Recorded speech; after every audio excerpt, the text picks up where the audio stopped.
नमस्कार दोस्तों, मैं सुरेश चौधरी देवदर्शन राजस्थान यूट्यूब चैनल पर आप सभी का स्वागत करता हूं। इस वीडियो में हम भगवान देव नारायण जी की कथा का 11वां भाग सुनेंगे। पिछले 10 भागों का लिंक वीडियो के डिस्क्रिप्शन में मिल जाएगा।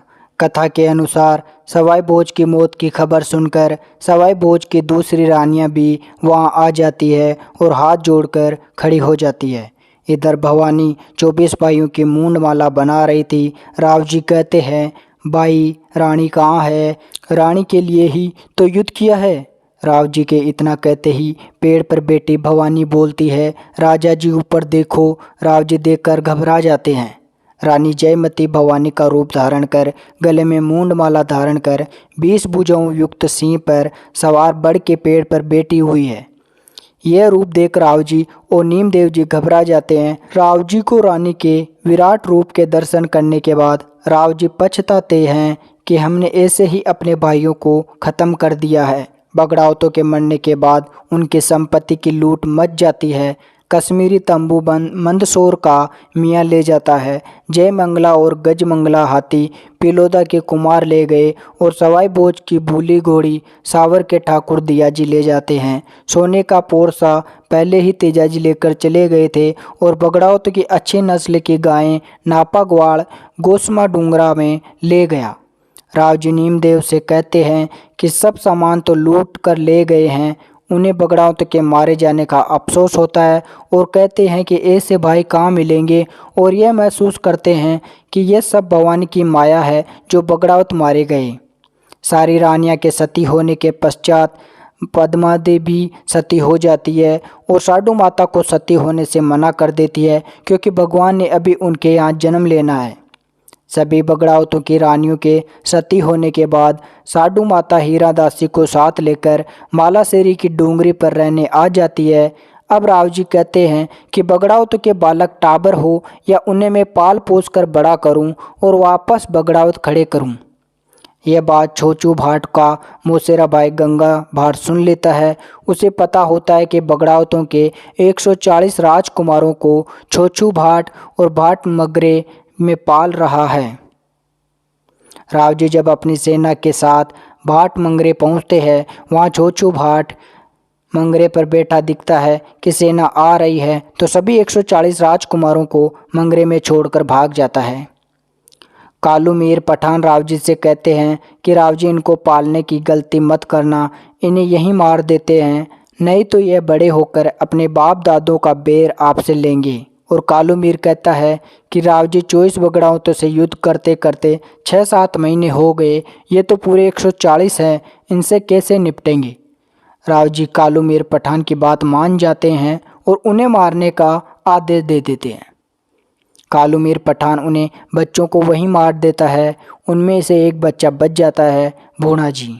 उसे पत्थर पर पटक देते हैं, लेकिन वह बच्चा नहीं मरता है। जब बूढ़ा जी नहीं मरता है तो राव जी उससे अपना बेटा बना लेते हैं।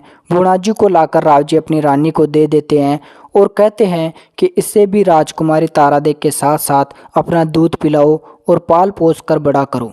रानी अपने स्तनों के जहर लगाकर बूढ़ा जी को दूध पिलाती है। बूढ़ा जी फिर भी नहीं मरते। आखिर रानी बूढ़ा जी को हाथी के पांव से कुचलवाती है। हाथी उन्हें अपनी सूंड से उठाकर अपनी पीठ पर बैठा देता है। यह सब देखकर रानी जी के भाई चंद्रारुण के रहने वाले सातल पातल बूढ़ा जी की चंटी अंगुली काटकर उन्हें खांडेराव का नाम दे देते हैं। सातल पातल बूढ़ा जी की अंगुली काटते समय यह कहते हैं कि भाणजे, जब तू बड़ा हो जाए तब तक तेरे में ताकत हो तो हमसे बेर ले लेना। यह बात वहाँ बैठा एक जाट सुन लेता है और इस बात को गांठ बांध लेता है। वक्त आने पर बूढ़ा जी को बताएगा। इस तरह बगड़ावतों के मारे जाने पर सारा परिवार अलग अलग हो गया। राव जी ने बगड़ावतों के 140 कुमारों को भी मरवा दिया। उनके परिवार के बचे हुए 4 कुमार अलग अलग जगह पर पले बढ़े, जिनमें सबसे बड़े महेंदू जी अजमेर में, तेजाजी के बड़े मंदनो जी उनके पास पाटन में, बूढ़ा जी राण में और भांगी जी बाबा रूपनाथ के पास ही पले बढ़े। इधर सभी बगड़ावतों का नाश हो जाने पर साडू माता हीरा दासी के साथ मालासेरी की डूंगरी पर रहने लगती है। एक दिन अचानक वहां पर नापक वाला आता है और साडू को 140 राजकुमारों के भी मारे जाने का समाचार देता है और कहता है कि साडू माता यहाँ से मालवा अपने पिहर वापस चलो, कहीं राजा राव जी यहाँ पर चढ़ाई ना कर दे। लेकिन साडू माता जाने से मना कर देती है। समय बीतता है और एक दिन साडू माता की काली घोड़ी के नीला बछेरा पैदा होता है। तब साडू माता को भगवान की कही बात याद आती है कि काली घोड़ी के एक बछेरा होगा, वो नीलागर घोड़ा होगा, इसके बाद मैं अवतार लूँगा। साडू माता भगवान के कहे अनुसार सुबह ब्रह्म मुहूर्त में स्नान कर ध्यान कर भगवान का स्मरण करती है। वही मालासेरी की डूंगरी पर पहाड़ टूटता है और उसमें से पानी फूटता है। जल की धार बहती हुई निकलती है। पानी में कमल के फूल खिलते हैं। उन्हीं फूलों में से एक फूल में भगवान विष्णु देव नारायण के रूप में अवतरित होते हैं। माघ शुक्ल सातम के दिन संवत 968 सुबह ब्रह्म मुहूर्त में भगवान देव नारायण मालासेरी की डूंगरी पर अवतार लेते हैं। देव नारायण के बालक रूप को साडू माता अपने गोद में लेती है, उन्हें दूध पिलाती है और उन्हें लाड करती है। वहाँ से साडू माता हीरा दासी और नापक वाला गोठा आते हैं। गांव में आते ही घर घर में घी के दिए जल जाते हैं और सुबह जब गांव भर में बालक के जन्म लेने की खबर होती है, नाई आता है, घर घर में बंधनवाल बांधी जाती है। भगवान के जन्म लेने से घर घर में खुशियां मनाई जाती है। साडू माता ब्राह्मण को बुलवाती है, बच्चे का नाम संस्करण होता है। भगवान के कमल के फूल में अवतार लिया है, इसलिए ब्राह्मण उसका नाम देव नारायण रखते हैं। साडू माता ब्राह्मण को सोने की मोहरे कपड़े देती है, भोजन करवाती है, मंगल गीत गाए जाते हैं। सूर्य पूजन का काम होने के बाद गांव की सभी महिलाएं साडू माता को बधाई देने आती है। गांव भर के लोगों का मुंह मीठा कराया जाता है कि साडू माता की झोली में नारायण ने अवतार लिया है। उधर राव जी के महलों में अपशकुन होने लगते हैं। राव जी को सपने आने लगते हैं कि तेरा बेल तेरे लिए साडू माता की झोली में नारायण ने जन्म लिया है, वही तेरा सर्वनाश करेंगे। राव जी अब सपना देखकर घबरा जाते हैं और गांव-गांव डायनों का पता करवाते और बुलवाते हैं। उन्हें कहते हैं कि गोठा गांव में एक बालक ने जन्म लिया है, उसे खत्म करके आना है। डायने राण से गोठा में आ जाती है और लंबे लंबे घूंघट निकाल कर घर में घुसती है। देखती है साडू माता भगवान के ध्यान में लगी हुई है और दो डायन अंदर आकर देखती है झूले में एक टाबर अपने पाँव का अंगूठा मुंह में लेकर खेल रहा है। उसके मुंह में से अंगूठा निकाल अपनी गोद में लेकर जहर लगा अपना स्तन देव नारायण के मुंह में दे देती है। नारायण उसका स्तन जोर से अपने दांतों से दबा देते हैं, जिससे उसके प्राण निकल जाते हैं। यह देख दूसरी डायने वहाँ से भागकर राण में वापस आ जाती है।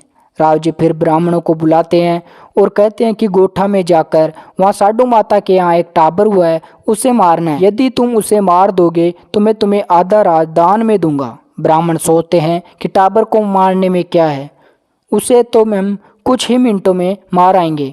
गोठा में आकर ब्राह्मण साडू माता को कहते हैं कि आपके यहाँ टाबर ने जन्म लिया है, उसका नामकरण संस्कार करने आए हैं। साडू माता साधुओं का सत्कार करती है और कहती है कि आटा दाल से आप अपने लिए अपने हाथों से रसोई बनाओ और भोजन करो।